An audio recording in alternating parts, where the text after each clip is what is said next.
अस्सलाम वालेकुम एवरीवन। आज यहाँ पे बनाने लगे हम रमज़ान स्पेशल चिकन पकोड़ा, जिसके लिए मैंने यहाँ पर जो है चिकन के पीसेस ले लिए हैं। हड्डी वाला चिकन यूज़ करना है, जिसमें मैं ऐड कर रही हूँ नमक, और साथ ही हम इसमें शामिल करेंगे गरम मसाला, थोड़ी सी लाल मिर्च पाउडर, चाट मसाला, ज़ीरा पाउडर और धनिया पाउडर शामिल किया हमने इसमें। अच्छी तरह से तमाम इंग्रेडिएंट्स को जो है स्पाइसेस को चिकन में मिक्स कर लेंगे।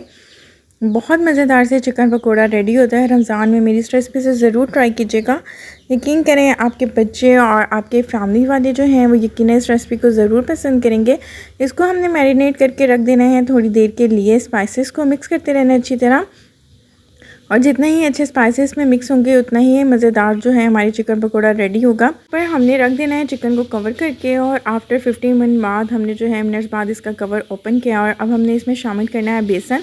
बेसन बहुत ज़्यादा शामिल नहीं करना, हमने इसको चिकन पकोड़ा बनाना है, इतना बनाना है कि ऊपर से कोटिंग हो जाए अच्छी से और बहुत क्रिस्पी सा जो है चिकन पकोड़ा रेडी हो जाए। बेसन ऐड किया, साथ ही थोड़ा सा जो है वो येलो कलर ऐड किया है खाने वाला, और इसके साथ ही इसमें शामिल किया हमने थोड़ी सी हल्दी।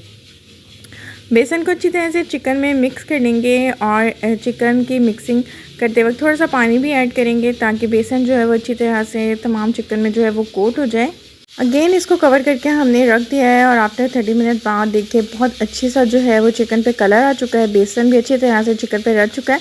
यहाँ पर हीटअप हो चुका है हमारा पैन, और पैन हीटअप होने के साथ ही अच्छी तरह से पैन हीटअप होगा, देन ही हमने इसमें चिकन जो है वो ऐड करना है।